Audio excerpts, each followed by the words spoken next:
बिस्मिल्लाहिर्रहमानिर्रहीम अस्सलाम वालेकुम everyone. My name is Zafran Sajid. उम्मीद करता हूँ कि आप सब खैरियत से होंगे। आज के इस वीडियो लेक्चर में मैं आप सबका वेलकम करता हूँ। अगर आप लोग इस चैनल पर नए हैं तो काइंडली इसको लाइक, सब्सक्राइब और ज़्यादा से ज़्यादा शेयर करें। आज के इस वीडियो लेक्चर में हम MTH 603 न्यूमेरिकल एनालिसिस के क्विज नंबर 3 का वेरीफाइड सोल्यूशन आप लोगों के साथ शेयर करेंगे। ये क्विज नंबर 3 का पहला सेट है। इसके बाद हम मजीद 8 सेट्स का वेरीफाइड सोल्यूशन अपने चैनल पे अपलोड करेंगे। इन सारे सेट्स को देखने के बाद आप क्विज नंबर 3 के जो रिमेनिंग सेट्स हैं उनको इजीली सॉल्व कर सकते हैं। ओके स्टूडेंट, स्टार्ट कर लेते हैं। यहाँ पर ड्यू डेट भी मेंशन है, आप काइंडली इसको देख लें। ओके, मूव करते हैं। यहाँ पर कुछ बेसिक इंस्ट्रक्शंस हैं, आप काइंडली इनको एक नज़र देख लें ताकि आपके नंबर डिडक्ट ना हो। मैं क्वेश्चन नंबर 1 पे मूव करता हूँ। Okay, this is question number 1। यहाँ पर डेट भी मेंशन है और टाइम भी मेंशन है, आप देख सकते हैं। Question number 1 is for the given data points x0, y0, x1, y1, x2, y2 and x3, y3 the second order divided difference will be given as। Okay, इस क्वेश्चन से रिलेटेड जो और क्वेश्चन बन सकते हैं वो सारे मैं एक्सप्लेन कर देता हूँ। जो जीरो ऑर्डर का डिवाइडेड डिफरेंस होता है उसको आप कैसे लिखते हैं। उस जीरो ऑर्डर के डिवाइडेड डिफरेंस के लिए आपको एक पॉइंट चाहिए होता है, x0, y0, उस पॉइंट को मैं बोल देता हूँ, ठीक है। और जीरो ऑर्डर का जो डिवाइडेड डिफरेंस है उसको कुछ आप ऐसे लिखते हैं, y ऑफ x0, ये स्क्वायर ब्रैकेट्स को आपने यूज करना है। और इसमें आप क्या करते हैं कि आपने इस x0 को फंक्शन के अंदर पुट करना होता है, ठीक है। और पुट करने से जो आपके पास y की वैल्यू आती है इसको हम y0 कह देते हैं, ठीक है। ये जो y0 है ये जीरो ऑर्डर का डिवाइडेड डिफरेंस है। ओके, उसके बाद जो फर्स्ट ऑर्डर का डिवाइडेड डिफरेंस होता है उसके लिए आपको 2 पॉइंट्स चाहिए होते हैं। और पहले पॉइंट को मैं x0 कह देता हूँ, x0, y0, और जो दूसरा पॉइंट है उसको मैं कह देता हूँ x1, y1। ओके, इन 2 पॉइंट्स को यूज करते हुए जब हम फर्स्ट ऑर्डर का डिवाइडेड डिफरेंस फाइंड करते हैं तो उसको हम कुछ इस तरह से लिखते हैं, y square bracket x0, x1, मतलब इन दोनों पॉइंट्स के जो x कोऑर्डिनेट्स हैं उनको हम यहाँ पे ऐसे लिखते हैं, ठीक है, which is equal to. Although यहाँ पर उसने इसकी डेफिनेशन नहीं पूछी, लेकिन बाद क्वेश्चन में इसकी डेफिनेशन भी पूछी जा सकती है। इसको आप कैसे डिफाइन करते हैं, y1 minus y0 divided by x1 minus x0। Okay, तो ये फर्स्ट ऑर्डर का डिवाइडेड डिफरेंस होता है, ठीक है, जिसको हम कुछ इस तरह से रिप्रेजेंट करते हैं। जीरो ऑर्डर का जो डिवाइडेड डिफरेंस होता है उसको हम इस तरह से रिप्रेजेंट करते हैं।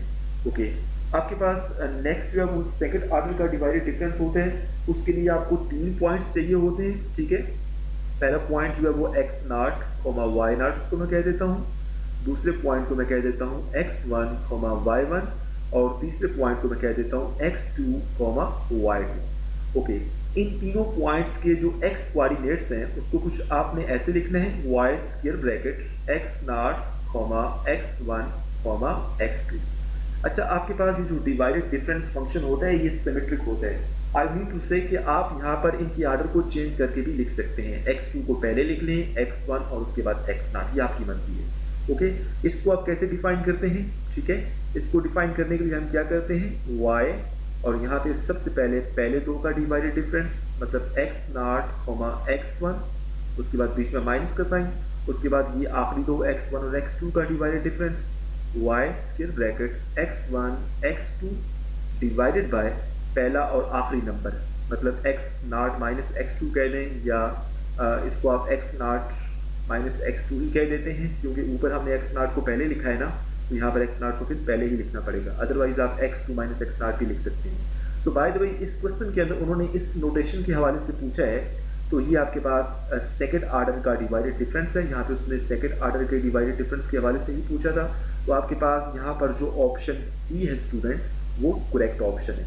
उम्मीद करता हूँ कि आपको इस क्वेश्चन की अंडरस्टैंडिंग हो गई है। आपके बाकी सेट्स के अंदर वो जीरो ऑर्डर का डिवाइडेड डिफरेंस, फर्स्ट ऑर्डर का डिवाइडेड डिफरेंस, सेकंड ऑर्डर का डिवाइडेड डिफरेंस, ये तो उसने यहाँ पे पूछ लिया है। थर्ड ऑर्डर का जो डिवाइडेड डिफरेंस है उसके हवाले से भी क्वेश्चन कर सकता है। ओके, उम्मीद करता हूँ कि आपको इस पहले क्वेश्चन की अंडरस्टैंडिंग होगी स्टूडेंट। मूव करते हैं जी नेक्स्ट क्वेश्चन पर, that is question number 2। Okay, this is question number 2। इस तरह के क्वेश्चन जो है वो बहुत सारे बाकी सेट्स के अंदर भी रिपीट हुए हैं क्योंकि हमने 4 से 5 सेट्स में वो आज सॉल्व किए हैं, बाकी हम इंशाल्लाह कल सॉल्व करेंगे। तो बहुत सारे सेट्स के अंदर ये वाले क्वेश्चन रिपीट हुए हैं। ओके, इनको सॉल्व करने का आप तरीका जो है ना वो अंडरस्टैंड कर लें ज़रा। Question number 2 is for the given data points 4, 1.3, 8, 1.5, 12, 1.9 the divided difference table will be given as. Although हमने लेक्चर्स के अंदर ये सारी चीज़ें डिस्कस की हैं कि डिवाइडेड डिफरेंस टेबल कैसे बनाते हैं। यहाँ पर इन पॉइंट्स के लिए, इन स्पेसिफिक पॉइंट्स के लिए भी हम यहाँ पे डिवाइडेड डिफरेंस का जो टेबल है वो बना लेते हैं। ओके, इन तीनों पॉइंट्स के जो एक्स कोऑर्डिनेट हैं उनको आप इस तरह से एक्स वाले कॉलम में लिख लें। ठीक है, ये एक्स वाला कॉलम है स्टूडेंट। उसके बाद वाई वाला कॉलम भी हम यहाँ पे बना लेंगे। 4, दिस इज 8, दिस इज 12, और जो वाई वाला कॉलम है उसको हम यहाँ पे लिख लेते हैं 1.3, this is 1.5 and this is 1.9।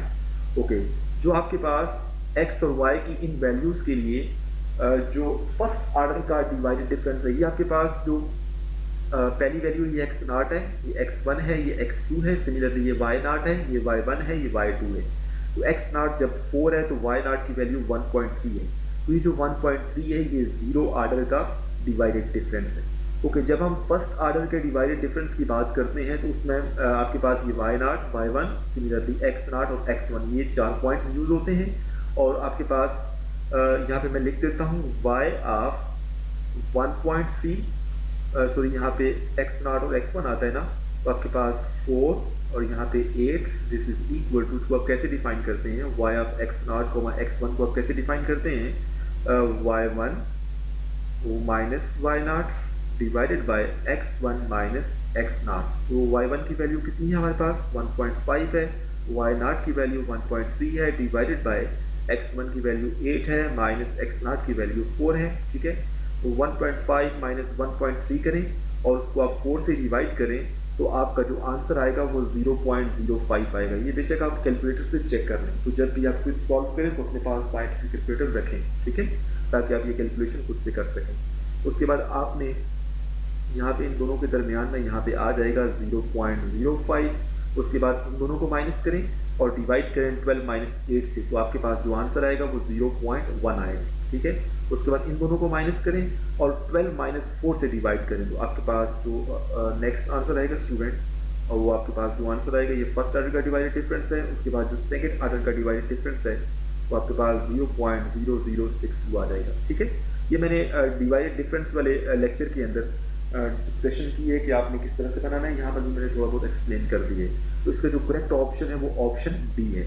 उम्मीद करता हूँ कि आपको इस क्वेश्चन की भी अंडरस्टैंडिंग होगी स्टूडेंट। ओके, मूव करते हैं जी क्वेश्चन नंबर 3 पर। Okay, this is question number 3, इसकी हम बात कर लेते हैं। In Lagrange interpolation for the given 5 points है। ठीक है, we can represent the function f of x by a polynomial of degree. जितने पॉइंट्स होंगे उससे एक कम। ठीक है, अगर 5 पॉइंट्स हैं तो जो हमें लैग्रांज इंटरपोलेशन से पॉलिनोमियल मिलेगा उसका ऑर्डर कितना होगा, उसकी डिग्री कितनी होगी 4। ठीक है, तो यहाँ पे 5 पॉइंट्स हैं तो डिग्री हमारे पास पॉलिनोमियल की कितनी होगी 4। ठीक है, अगर 6 पॉइंट्स होंगे तो इंटरपोलेशन के बाद हमें जो पॉलिनोमियल मिलेगा उसकी डिग्री 5 होगी। ठीक है, यहाँ पर 5 पॉइंट्स हैं तो एक कम मतलब 4। ठीक है, तो इसका जो करेक्ट ऑप्शन है वो ऑप्शन बी है। उम्मीद करता हूं कि आपको इस क्वेश्चन की और इस तरह के जो बाकी क्वेश्चंस आ सकते हैं और डिफरेंट सेट्स के अंदर उस तरह के क्वेश्चंस आए भी हैं उनकी अंडरस्टैंडिंग हो गई है। ओके, बात करते हैं जी नेक्स्ट क्वेश्चन की। नेक्स्ट हमारे पास क्वेश्चन नंबर 4 है। बहुत आसान सा क्वेश्चन है, ये क्वेश्चन नंबर 1 की तरह ही है। For the given data points 1, 2, 3, 4 the first order divided difference will be given as. वहाँ पर हमसे सेकंड ऑर्डर के बारे में पूछा गया था और यहाँ पर क्वेश्चन नंबर 4 के अंदर फर्स्ट ऑर्डर के हवाले से पूछा गया है। तो जीरो ऑर्डर के लिए आपको 1 पॉइंट चाहिए, फर्स्ट ऑर्डर के लिए आपको 2 पॉइंट्स चाहिए। तो पहले 2 पॉइंट्स को लेकर जो हम फर्स्ट ऑर्डर का जो डिवाइडेड डिफरेंस है उसको आप कैसे रिप्रेजेंट करते हैं, इन दोनों पॉइंट्स के जो एक्स कोऑर्डिनेट्स हैं उसको आप यहाँ पे लिख लें x0, x1। ठीक है, और इसको आप डिफाइन अगर करना चाहें, यहाँ पर उसने डेफिनेशन नहीं पूछी तो आप इसको ऐसे डिफाइन भी इस तरह से कर सकते हैं। ओके, तो यहाँ पर आपके पास इस हवाले से पूछा गया था, तो आप देख लें कौन से ऑप्शन में ये लिखा हुआ है। Option C is the correct option. उम्मीद करता हूँ कि आपको इस क्वेश्चन की भी अंडरस्टैंडिंग होगी स्टूडेंट। ओके, मूव करते हैं क्वेश्चन नंबर 5 पर। इस क्वेश्चन के अंदर भी उसने टेबल के हवाले से पूछा है। For the given data points 3 points हमारे पास, the divided difference table will be given as, इस तरह के शॉर्ट क्वेश्चन भी आ सकते हैं, ठीक है। तो इनके जो एक्स कोऑर्डिनेट्स हैं तीनों पॉइंट्स को तो मैं यहाँ पे लिखता हूँ 2, 4 एंड 6, ये एक्स कोऑर्डिनेट्स हैं, ठीक है। और जो वाई कोऑर्डिनेट्स हैं उनको भी मैं यहाँ पे लिख लेता हूँ। आपके पास जो वाई कोऑर्डिनेट्स हैं, this is 0.3, this is 1, this is 1.2, okay. अच्छा, जो उसने हमसे डिवाइडेड डिफरेंस टेबल का पूछा है ना, तो आपके पास इसमें सबसे पहले आप फर्स्ट आर्डर का जो डिवाइडेड डिफरेंस बनता है वो क्या बनता है, 1 minus 0.3, 1 minus 0.3 divided by 4 minus 2, मतलब वाई नॉट और वाई वन इनको माइनस करें और एक्स नॉट और एक्स वन को माइनस करें और डिवाइड कर दें, तो आपके पास यहाँ से 0.7 डिवाइडेड बाय 2, इसको आप डिवाइड करें तो आंसर 0.35 आएगा, ठीक है। तो आप सारा टेबल बेशक ना करें, आप पहले एक दो वैल्यूज कर लें, देखिए यहाँ पर 0.35 आया ना, ठीक है। जो फर्स्ट आर्डर का डिवाइडेड डिफरेंस है तो ये 0.35 सिर्फ ऑप्शन बी में लिखा है, किसी और ऑप्शन में नहीं लिखा हुआ, ठीक है। तो मतलब इस वजह से ऑप्शन बी जो है वो करेक्ट ऑप्शन है। तो इस वजह से आप एक दो वैल्यूज चेक कर लें, ज़रूरी नहीं है कि आप सारा टेबल जो है वो चेक करें, इतना टाइम भी नहीं होता। ओके, उम्मीद करता हूँ कि आपको इस क्वेश्चन की भी अंडरस्टैंडिंग होगी स्टूडेंट। मूव करते हैं नेक्स्ट क्वेश्चन पर, दैट इज क्वेश्चन नंबर 6। ये भी बहुत आसान सा क्वेश्चन है। What will be the value of first order divided difference 1,5 for the following data. आपके पास डाटा यहाँ पे गिवन है, x की और y की वैल्यूज गिवन है स्टूडेंट। उसने फर्स्ट ऑर्डर डिवाइडेड डिफरेंस का पूछा है, x की जो वैल्यू है वो क्या है 0, 1 और 5, जो y की वैल्यू है वो क्या है 2, 1 और 5। जो फर्स्ट ऑर्डर का डिवाइडेड डिफरेंस है वो आपने देखना है। सबसे पहले हम फाइंड करते हैं, ये आपके पास जो पहले ये आपके पास x नॉट है स्टूडेंट, ये x1 है, ये x2 है। सिमिलरली ये y नॉट है, ये y1 है, ये y2 है। तो आपके पास ये जो x नॉट 0 पर हमें जो y की वैल्यू 2 मिली है, ये जो y नॉट 2 है ना, ये 0 ऑर्डर का डिवाइडेड डिफरेंस है। उसके बाद फर्स्ट ऑर्डर के डिवाइडेड डिफरेंस के लिए हम क्या करते हैं कि फर्स्ट ऑर्डर के डिवाइडेड डिफरेंस के लिए हमें 2 पॉइंट्स चाहिए, x नॉट, y नॉट और x1, y1। उसको आप लिखेंगे कैसे, x नॉट, x1, और इसको आप डिफाइन कैसे करेंगे।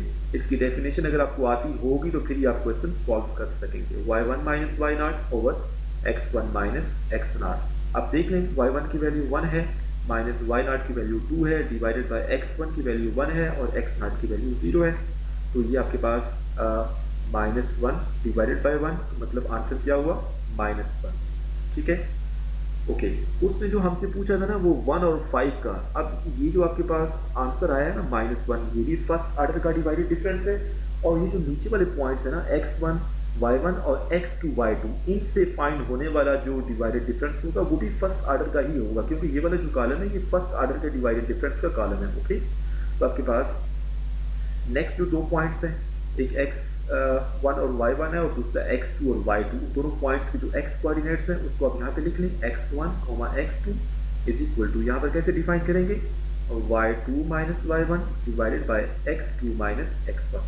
ओके, जिन पॉइंट्स के फर्स्ट डिवाइडेड डिफरेंस का वो पूछेगा आपने उसी का बताना है। यहाँ पर उसने 1 और 5 का पूछा है ना, तो आपने फिर दूसरे का बताना है। पहले का तो -1 आता है, ठीक है, पहले का आंसर नहीं है, ठीक है। आपके पास जो ऑप्शन है उसमें से जो पहले का आंसर है वो नहीं है, ठीक है। उसने 1 और 5 का पूछा है, तो इस वजह से हम इन 1 और 5 के पॉइंट्स को यूज करते हुए जो करेंगे ना वो आपका आंसर होगा 5 - 1 डिवाइडेड बाय 5 - 1। तो आंसर 4/4, तो आंसर 1 आ जाएगा। तो यहाँ पर जो ऑप्शन ए है वो करेक्ट ऑप्शन है। उम्मीद करता हूँ कि आपको इस क्वेश्चन की भी अंडरस्टैंडिंग होगी स्टूडेंट। ओके, ये आपका करेक्ट ऑप्शन है। ये दोनों जो है ये फर्स्ट ऑर्डर के डिवाइडेड डिफरेंस का टेबल है। ओके, मूव करते हैं जी नेक्स्ट क्वेश्चन पर, that is question number 7। Okay, question number 7 को भी हम सही तरह से एक्सप्लेन करेंगे स्टूडेंट। ये इस वजह से मैं एक्सप्लेन कर रहा हूँ ताकि आप जब MTH 603 के क्वेश्चन नंबर 3 के डिफरेंट सेट सॉल्व करें तो उसके अंदर ये वाले क्वेश्चन आप इजीली जो है ना वो खुद से सॉल्व कर सकें। Okay, question number 7 is for the given data points. आपके पास 1, 2, 3 आपके पास डाटा पॉइंट्स हैं। The first order divided difference will B, यहाँ पर भी आपने वही काम करना है स्टूडेंट। पहले x जो कोऑर्डिनेट्स हैं उनको लिख लें, 4, 5 और 6 हैं, ये x कोऑर्डिनेट्स हैं।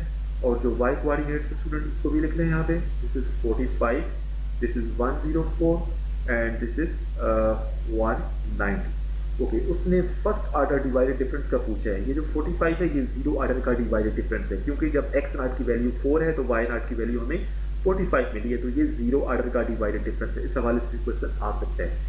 ओके फर्स्ट ऑर्डर का डिवाइडेड डिफरेंस बहुत आसान है, 104 माइनस 41 पिछले क्वेश्चन में हमने पूरा किया था, तो यहाँ पे हम डायरेक्ट कर लेते हैं 104 माइनस 45 डिवाइडेड बाय 5 माइनस 4। तो आपके पास इसको माइनस करें तो 14 माइनस 5 करेंगे तो आंसर 9 आएगा।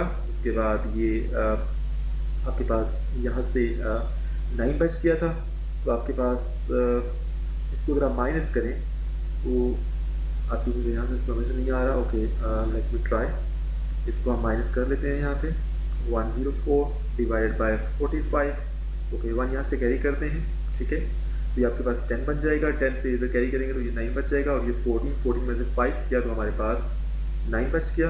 ओके 9 में से 4 गया तो आपके पास 5 बच गया 59, तो आपके पास देख लें यहाँ पे इधर 59 आ गया स्टूडेंट, ठीक है।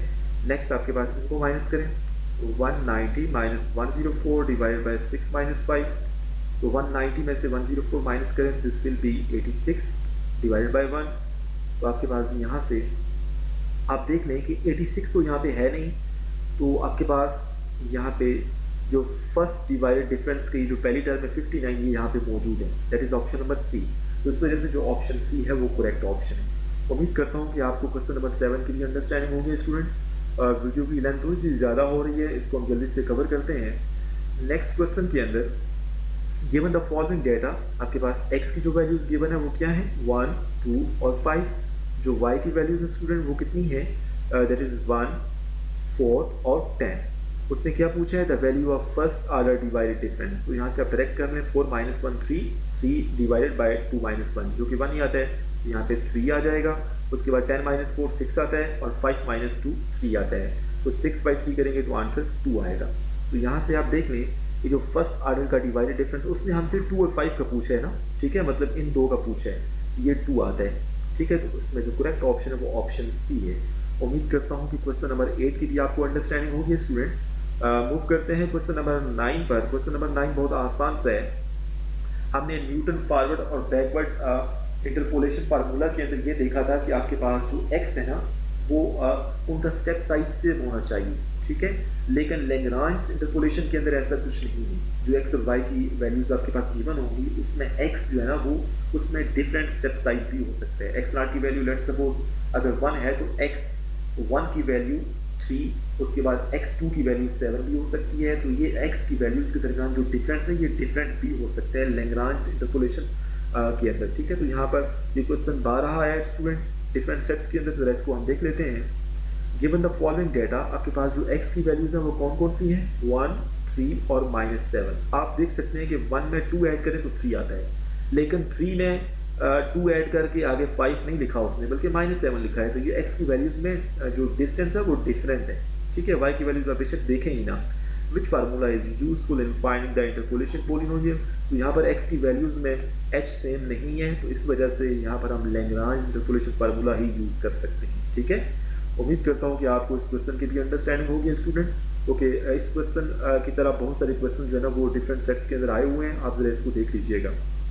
बात करते हैं इस सेट के आखिरी क्वेश्चन की। मैं आप सबसे रिक्वेस्ट करता हूँ कि अगर अभी तक आपने मैथ्स बाय आफतान के इस चैनल को आपने सब्सक्राइब नहीं किया तो प्लीज़ सब्सक्राइब करें और अपने फ्रेंड्स के साथ इसको शेयर करें। Okay question number 10 is for the given data points. ये पहला पॉइंट है, ये दूसरा और ये तीसरा। The zero order divided difference, मतलब x नॉट की वैल्यू 4 है तो y नॉट की वैल्यू 45 है ना। तो यहाँ पर ये जो 45 है ये जीरो ऑर्डर का डिवाइडेड डिफरेंस है। अगर आप इसको ऐसे लिखते हैं तब भी सही है। 4, 5, 6 ये x की वैल्यूज हैं, और जो y की वैल्यूज हैं स्टूडेंट वो क्या है, this is 45, this is 104, this is 190। तो x नॉट की वैल्यू आपने ऐसे पढ़ा था ना, जीरो ऑर्डर का divided difference y of x naught which is equal to y of x naught which is equal to y naught। तो y naught आपके पास 45 है, तो इस वजह से यहाँ पर 45 गिवन ही नहीं है, तो जो जीरो ऑर्डर का डिवाइडेड डिफरेंस है वो यहाँ पे गिवन नहीं है, तो मतलब ऑप्शन डी करेक्ट ऑप्शन होगा। उम्मीद करता हूँ कि आपको इस क्वेश्चन की भी अंडरस्टैंडिंग होगी स्टूडेंट। अगर आप लोगों को ये वीडियो पसंद आई है तो काइंडली इस वीडियो को लाइक करें, मेरे चैनल को सब्सक्राइब करें और ज़्यादा से ज़्यादा शेयर करें। Thank you so much for watching my video.